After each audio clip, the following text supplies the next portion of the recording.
So this is going to be a quick video on how to program positions on your turntable.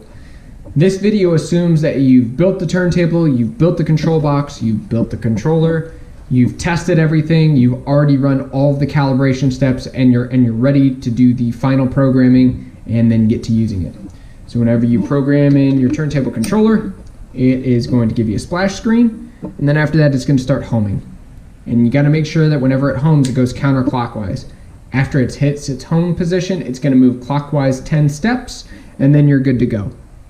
Now it's important whenever you're programming to always make sure that the turntable is moving counterclockwise. That's how this whole system's designed. It counts the steps from the Hall effect sensor and magnet interaction going counterclockwise. So if you ever go clockwise for any reason, you got to go back counterclockwise again. So for example, let's say I'm going to go program a position. I go counterclockwise, and you can change the speeds. I should mention that as well.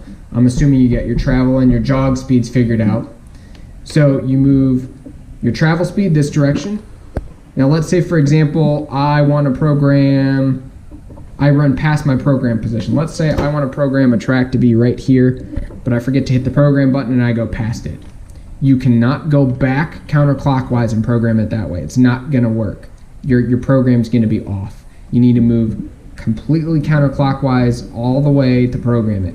Now once it's programmed, the controller will move in automatic mode, clockwise, counterclockwise, however required, and it'll work just fine. But for programming, you always have to move counterclockwise to program. Now to program, let's say I want to make the track be programmed where it interacts with this piece of tape. It's pretty straightforward. Hit the counterclockwise button, and as you see, I'm getting really close, so I'm going to change it to jog mode, which should make the turntable move slower. Alright, it's really close. I'm going to move it to step mode, so we're moving one step at a time. Alright, that's perfectly lined up. And then to program this, it's very straightforward. You got to make sure you're in auto mode first of all. Then you hit 0, and you see that your program light came on.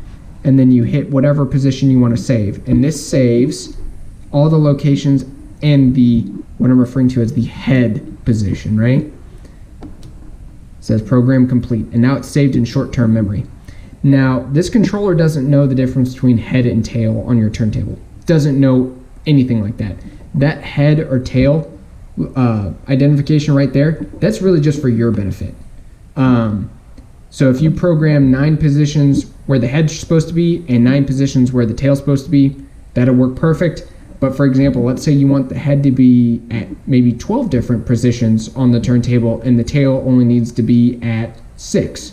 You can program, all 9 positions where the head's supposed to be and then 3 additional ones using the tail setting, and you'll just have to remember that that's what you did. It's just basically a save point. Doesn't mean anything. Alright, so then after that's saved, again, that's in what I've been referring to as short-term memory. You can go clockwise. You want to save another position, press 0, let's save position 2. It's program complete, and you just go around and you do that. Now, if you've got all of your calibrations done, you can now press 2, and it'll go there. You can press 3, and it'll go there. 1 will go back to the first position that we saved. And you can do this all the way around the turntable. But again, whenever you program, you always have to make sure you go counterclockwise. Now, if for some reason you accidentally go clockwise, what you have to do is you have to go past this, you have to go counterclockwise past your homing sensor. So what I would do is I would go past the homing sensor clockwise,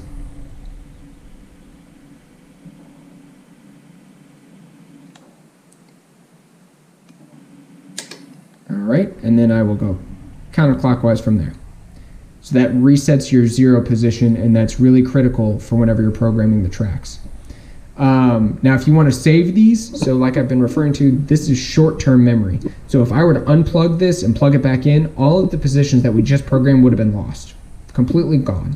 Now if you want to save these in what I've been referring to as long-term memory, you go to your menu button, you go to Save Tracks to EEPROM, and you hit that button. It'll give you a splash screen.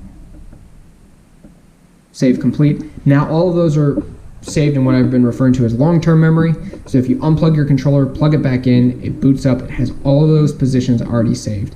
A nice feature of this is, let's say you program all 18 positions, but then later on you want to change one of the positions. What you do is you reprogram that one position, and then you save to EEPROM like you did before, and all of the other 17 positions you did not change are still the exact same. You don't have to reprogram them. You can just reprogram the one, and the software takes care of making sure you don't overwrite your old settings unless you chose to reprogram them. I think that's about it I need to talk about programming. As I've discussed before, the real power of this controller is in the automatic movements of it.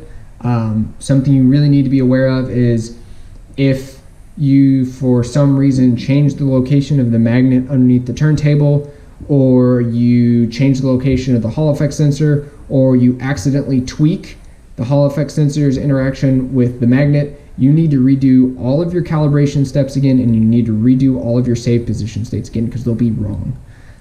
So keep that in mind. I'm trying to think if there's anything else I need to tell you as far as programming goes. It's very straightforward. It's not too terribly complicated. I try to make it as easy as possible. I feel like I'm forgetting something. Oh yeah, if you want to see any of your save track positions, you go to View, Save Tracks, and then you can see them here in the screen. It's hard to see with the sun shining in on us. This is good for testing, but after you get everything saved, it's really not going to do much to help you out. So I think that's it. Thank you very much for watching. Have a good day.